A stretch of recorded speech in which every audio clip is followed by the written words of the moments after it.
how to use HBO Max Unlimited Tier feature. So for that, what you can do is buy the subscription plan to unlimited ad free. So if you already have the standard subscription, then you'll need to upgrade it to the unlimited ad free. So for that, what you can do is you can simply try to create your account if you do not have one.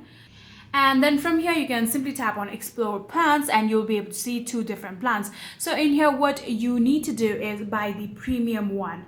In here, you can see there are 4K Ultra HD video quality available. And in here, there's also the unlimited ad free. So you can tap on select the plan just like this, then tap on continue, and then it will lead you to the further process of adding down your email address. Simply do that, then tap on continue, and it will go along with the process of how you can actually pay for the premium subscription of HBO Pro.